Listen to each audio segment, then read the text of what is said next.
What's up, everybody? It's JT Sports. I'm back to you guys with another video. And back to you guys with another 7th-round 2019 NFL mock draft.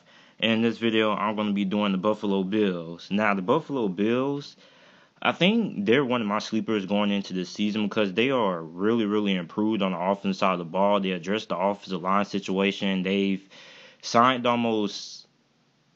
filled almost every need on that offensive line besides the offensive guard position. Josh Allen, he's now going to have a solid offensive line. They signed Frank Gore free agency to go along with LaShawn McCoy. I don't really understand that move because now they're younger. Well, they need to get younger at the halfback position because LaShawn McCoy probably has about 2 seasons left, and Frank Gore, this is most likely going to be his last season. And they also need to fill some holes at that wide receiver position. Also, they need to address some holes that they have on the defense side of the ball. So, without further ado, before I begin, make sure to like the video and subscribe for more NFL videos and content.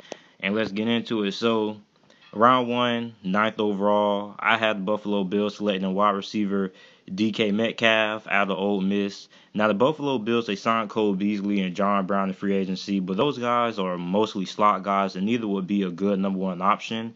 DK Metcalf, although regarded by most to be the most overrated prospect in this draft with crazy athletic ability, he's not really a great route runner, but I feel he would be good in Buffalo, and him in Buffalo with Josh Allen would be a match made in heaven. DK Metcalf is the ultimate deep threat at 6'3", 228 pounds with 4.3 speed. Him and Josh Allen would be a good tandem in the NFL for years to come, as Josh Allen has probably the strongest arm in the NFL.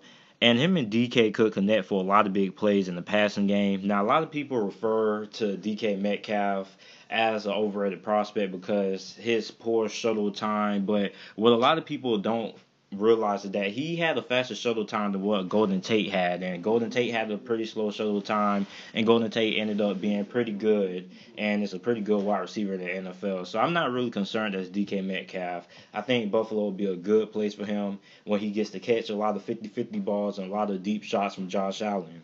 So in the second round, 40th overall, I had the Buffalo Bills still going on offense. Tight end Irv Smith Jr. out of Alabama. Irv Smith doesn't have elite size or speed, but he runs good routes and is pretty shifty with the ball in his hands and making big plays after the catch. He also has pretty reliable hands. The Bills had Charles Clay at tight end for the last couple of years, but he didn't really make a difference on their offense, and he really hasn't been the same ever since his early days in the NFL when he was playing for the Miami Dolphins. Now, Irv Smith would be the safety blanket that Josh Allen will need on third down and probably a reliable option. In the third round, 75th overall, I had the Buffalo Bills taking defensive tackle out of Syracuse, Chris Slayton. Now, the Bills, they need more out of the defensive tackle position at Star Lotulelei. Somebody let me know if I pronounced that right. Last season, didn't really do anything at all but collect the check. And Kyle Williams retired this past offseason. So Chris Slayton is an explosive defensive tackle who can rush the passer. And he can also play multiple positions on that defensive line and also in multiple defensive schemes. In the 4th round, 113th overall, I have the Bills taking halfback Elijah Holyfield out of the University of Georgia. Now, I know they have both LaShawn McCoy and Frank Gore, but both of those guys are up there in age, and the Buffalo Bills need to draft their successor. McCoy also battled injuries last season as well. Elijah Holyfield is a powerful runner that moves like a pinball, powering over defenders. He's also pretty agile and has solid speed despite running a 4.83 at the NFL Combine. I really think that he's a lot faster than that. I believe he can run like a 4.6. Maybe he runs that at his pro day or something like that. But overall, I think the Buffalo Bills need to prepare to get younger at the halfback position. I also think that they release halfback Chris Ivory as well. So Elijah Holyfield could be a pretty reliable third-string option. And then when those guys retire, he can step up and be that number 1 running back for the Buffalo Bills in the coming seasons. In the 4th round, 132nd overall, I have the Bills taking cornerback Kendall Sheffield out of Ohio State. Now, cornerback is another need for the Buffalo Bills, but not a huge one in my opinion. Sheffield is a pretty good man-to-man corner with elite speed and acceleration to make fast recoveries and coverage if he gets burnt. They have EJ Gaines. They also signed another cornerback in free agency. I think the Buffalo Bills are pretty solid at that cornerback position, but maybe they would like to add some depth. And Kendall Sheffield, he would be a good depth guy who could probably turn into a good slot corner, which is what his traits probably will result to him playing for the Buffalo Bills at that slot position. He has great speed, good athletic ability. He can keep up with the smaller, more shiftier guys. But he's pretty inconsistent. His consistency varies from game to game. Some games he's very good. Next week he could be very terrible. So it all depends. In round 5, 148th overall, I have them selecting offensive tackle / offensive guard Ryan Bates out of Penn State University. Now, Bates had a solid 2018 season when he started 3 games at left tackle and 10 games at right tackle. He'll mostly be converted into an offensive guard, which is probably the only need left to fill in the Buffalo Bills' newly improved offensive line. And Ryan Bates has the body, and he will probably be better off playing in the interior because of how big and the size that he has. And he's pretty good. Pretty solid player overall. He should be able to start for the Buffalo Bills this coming season.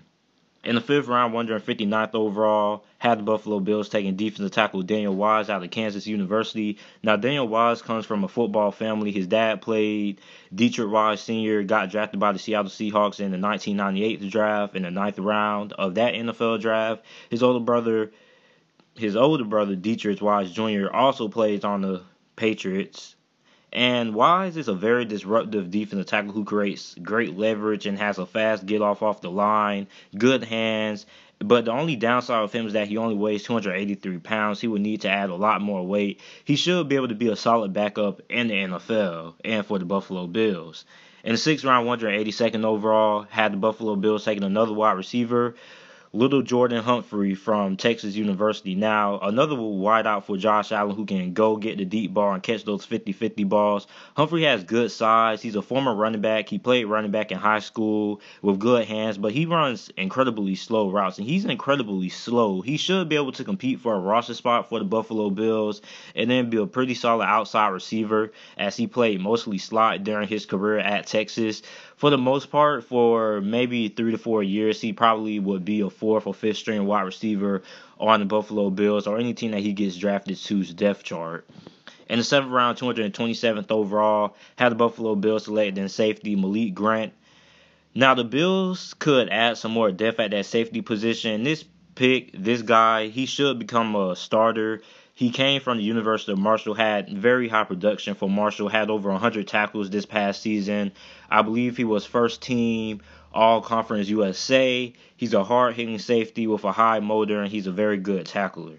And that's it for my 7th-round mock draft for the Buffalo Bills. You guys let me know what you guys think about it down in the comment section down below. Make sure to like the video and subscribe for more NFL videos and content. And thanks for watching.